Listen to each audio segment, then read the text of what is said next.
Hello, welcome to our journey into the life of Mansa Musa I, the Golden King of Africa. Today we're embarking on a time-traveling adventure back to the 14th century, to the heart of the Mali Empire. Picture this, a land where rivers seem to flow with gold, where the setting sun casts a magical golden hue over the empire, hinting at the boundless wealth that lies within.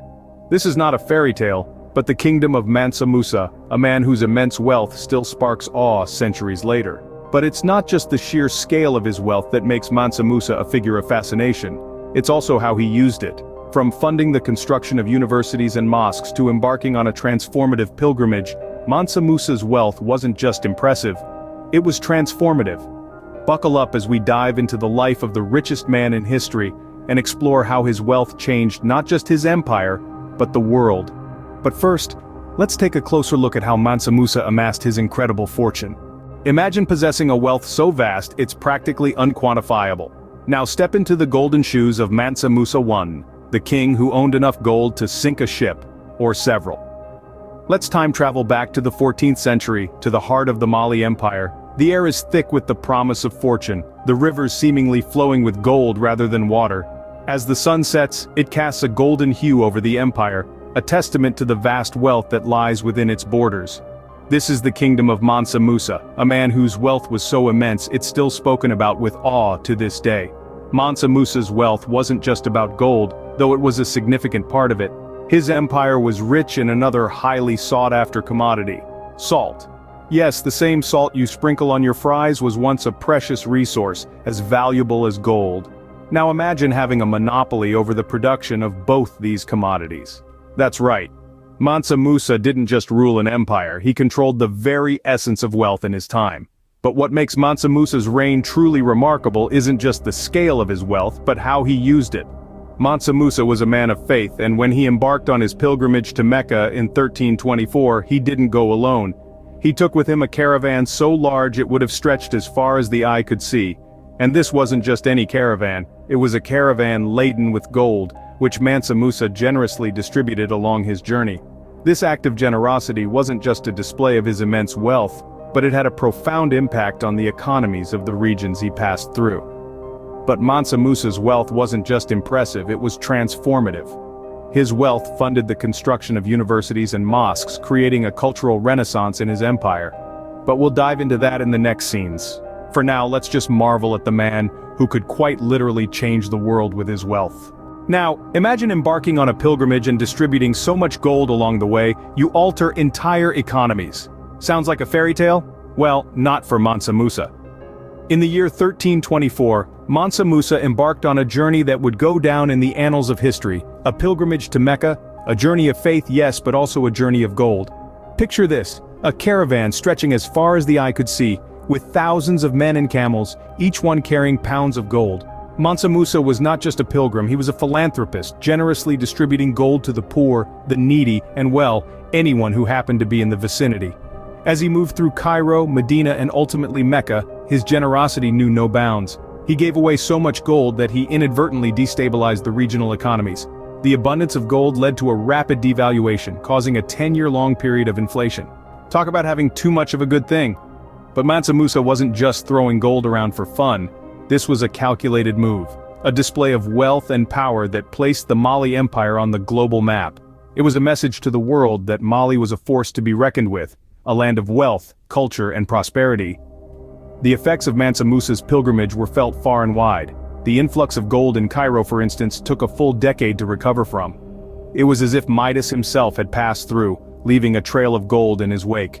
But instead of a curse, it was a testament to the extraordinary wealth of the Mali Empire under the reign of Mansa Musa. But the story doesn't end there. Upon his return from Mecca, Mansa Musa brought back with him scholars, architects, and teachers, sparking a golden age of intellectual and architectural growth in Mali. But that's a tale for another time. A single journey and Mansa Musa had left a trail of gold-induced inflation in his wake. In today's world, the richest 1% own nearly half the world's wealth. Mansa Musa, however, had a different approach. Picture this. The year is 1324. You're a king, and not just any king. You're the richest king in the world, and you're about to embark on a pilgrimage to Mecca.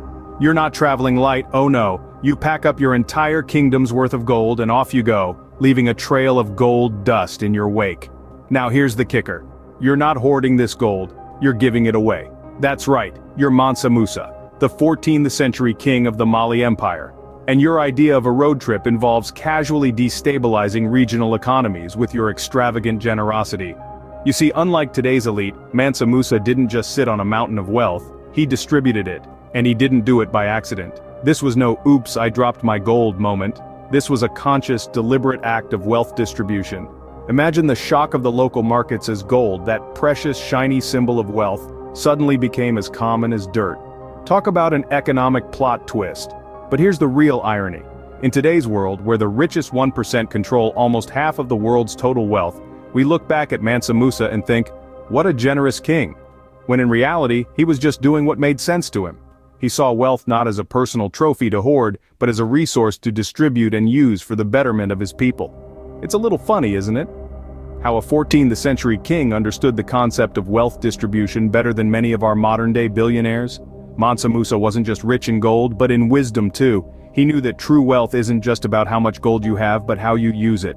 So, a 14th century king knew how to spread the wealth. What's our excuse? But Mansa Musa wasn't just a king with unimaginable wealth, he was a king with a vision. Picture a man whose coffers are bursting with gold and salt, the riches of his land. Now imagine if that man didn't just hoard his wealth, but used it to inspire and uplift his people. That was Mansa Musa. Mansa Musa's reign wasn't just about amassing wealth, it was about creating a legacy built on the cornerstones of education, culture, and architecture. He was a king who believed in the power of knowledge and the importance of culture, and he used his vast wealth to promote both. In the bustling markets and winding streets of Timbuktu and Gao, Mansa Musa's influence was evident. He turned these cities into vibrant cultural and educational hubs. Under his rule, universities sprouted, mosques towered, and libraries filled with the wisdom of the ages. This wasn't just a show of wealth, it was a show of vision.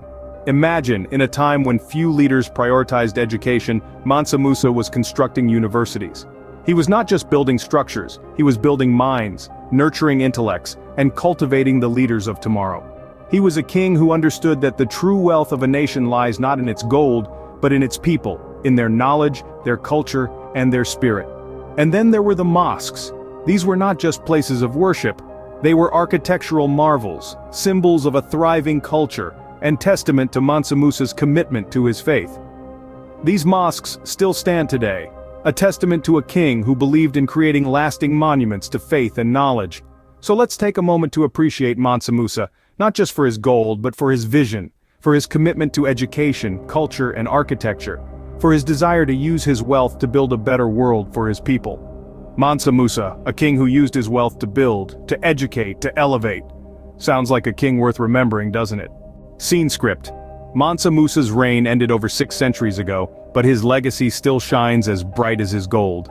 As we delve into the echoes of Mansa Musa's reign, it's impossible not to be awed by the timeless impact of this African king. His influence wasn't confined to the boundaries of the Mali Empire. It reverberated across continents, shaping the course of history and culture in ways that are still palpable today. Mansa Musa's pilgrimage to Mecca was a grand spectacle of wealth and generosity that the world had never seen before. His lavish distribution of gold along his journey didn't just make him the talk of the town, it disrupted economies, caused inflation, and left a golden footprint that historians still marvel at today. But Mansa Musa wasn't just a king with deep pockets. His reign was marked by his profound appreciation for education and culture. He understood the power of knowledge and the importance of preserving it for future generations. He made Timbuktu a beacon of learning, attracting scholars from all over the world. Today, the manuscripts of Timbuktu are priceless relics of history, bearing the legacy of a king who valued the pen as much as the sword. His impact on architecture is equally undeniable. The grand mosques and universities Mansa Musa commissioned stand tall today as monuments to his vision and ambition. The University of Sankore in particular is a testament to his commitment to education, a symbol of the golden age of learning his reign ushered in. Mansa Musa's wealth may have dazzled the world, but it's his legacy of generosity, education, and cultural development that truly sets him apart. He was more than just the richest king of Africa. He was a visionary, a patron of learning, and a catalyst of cultural evolution. So, the next time you think about wealth, remember Mansa Musa. Remember the king who knew the value of gold and the value of generosity. If you've enjoyed this golden tale of history, don't forget to hit the like button and subscribe to our channel for more captivating stories from the past.